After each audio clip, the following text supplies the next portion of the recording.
She's going to come over and give us an update. So why don't you go ahead and come on over, Natasha. And she's going to give us an update here on the Blazer game. How's it going, PJ? Good. Very nice. I think we're good. Okay, fair enough. Well, I was getting a little worried there going into the first because we came out of the first quarter and it was 16-30. So the Suns were up by 14 points. Whoa. So I was getting a little worried. Coming into the second, thanks to Lillard, back-to-back almost, 3-point shots, we are now sitting halftime 46-50. So we have... Okay, that's not There we good. go. There we go. There we go. It's not so So it's a 4-point game. The Blazers are down 4. Hear myself. Yeah, but definitely within reach. Exactly. So Lillard has been kind of one of the guys who stood out early on here for the Blazers. Definitely.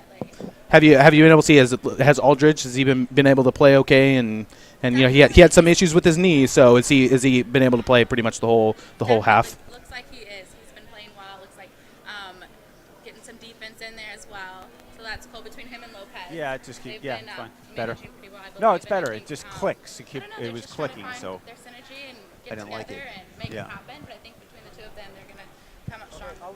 Awesome. So this is the first time I think you've been to this park, isn't it? It is. That's right. Yeah. So what are your first impressions? The Well, lumberyard. This place is quite amazing. We've got like, I saw a 2-year-old I think on a bike, Good. and I'm like, wait a second, I don't think I learned how to ride a bike till I was like 8 years old. So I'm like, it's pretty amazing. Yeah, they have these cool little bikes, and I think you saw them. They actually don't even have Welcome to the pedals. lumberyard. What they are is they're just like a This is bike. They have 2 SportsBeat tires on it. It's Extra. almost like a scooter, but you can sit down on it, so they can just the little kids who don't know how to ride a bike, they can PJ run Miller to while they're my going up left. and down the ramps. It's pretty fantastic cute to see show. them running Remember, around. you can So watch this Yeah. on SportsBeat.com. Yeah. Also on YouTube. You can follow us on Twitter. At yeah, they actually have these. Maybe we'll get a shot of it a little bit later. They have they have these big tires on them, so they're like for jumping, but they almost act like shock absorbers. So when you go up and jump, you can land on them, and they have these big tires, and it doesn't hurt as much. Yeah, and they're really good for mud apparently because they get really good traction. So. Good to know. Yeah. I'm taking notes. All right, so we're going to take a little break here, but coming up next, we're going to be talking some NFL. Lots to talk about. We're about halfway through the season. We talked about Des Bryant, some of the off-season, what's happening with the Patriots. Really? We'll be talking about those things here when we come back. Portland SportsBeat Extra here at the Lumberyard Mountain Bike I thought Park. people can throw you off. Is that possible? Yeah, Okay. you can block people. Okay, you can block people. Want to No, broadcasting right now live at the I would. Lumberyard in Portland, Northwest Portland. Checking, testing, 1 2, test 1 2, 1 2, testing 1 2, Yeah, it's genetics. Unfortunately. testing 1 2, test 1 2, 1 2, Not really. but- test Hey, test did you hear test. the great story? Checking about 1 Ryan 2, Gosling broadcasting live at the Dolphin game wearing a speedo. I did not hear about that. He was wearing a Dolphin speedo, aqua or turquoise Dolphin colors. Of course, it's South Florida. It just figures. Wearing it has a dolphin right here. That's it. Nothing else. No shirt. No shorts. Just a speedo. They said, "You out of here." I love that. Yeah. I think it's great because if I would have saw that, I would have been disgusted. I wouldn't want him there, Yeah. right? Yeah, that's ridiculous. So you agree with me? He should be eliminated. Yeah. There's no reason for that. Fandom only goes so far. Well, you know, he probably came in with shorts or he came in with pants or something, and all of a sudden the shirt came off, then the socks, and now he's just wearing a Speedo. Yeah. I said the guy had some huge biceps. I don't really care. I don't want to see a guy in a Speedo at a Miami Dolphin game when I'm trying to watch football. Yeah, nobody's that proud. You can't. Do you think he deserved to get beer dumped on him? I don't know if there's ever a time to dump on somebody. That's one of those things. I'm all for him getting kicked out, but I was like spitting on people, throwing beers on people. I'm not down with that. Okay. Yeah, I got beer thrown on me. It missed me, and it hit 2 guys that were very large in back of me. It was not good. Did they turn around and think it's you? No, they were mad at the other guys, so I had backup after that. Yeah. Oh, I love it. What a great show we have coming up, PJ. And I say great because I truly mean that because I worked on the topics all morning, all afternoon, so it's got to be scintillating. And we have the best individual rivalry. I'm not talking team, I'm talking individual rivalry. That will be coming up. We have Eric Grunderson from the Columbia talking Portland Trail Blazers at 9-2, soon, I guess 10-2 now, right? 10-2. 10-2. Have they exceeded our expectations? Should we now think that they are a top legitimate 3 team in the West? We're going to ask Eric Grunderson that. And then later on Portland SportsBeat Extra, the judge is back, and he's 1 2, broadcasting right now live at Top the Warner football. Lumberyard in Portland, Northwest Portland.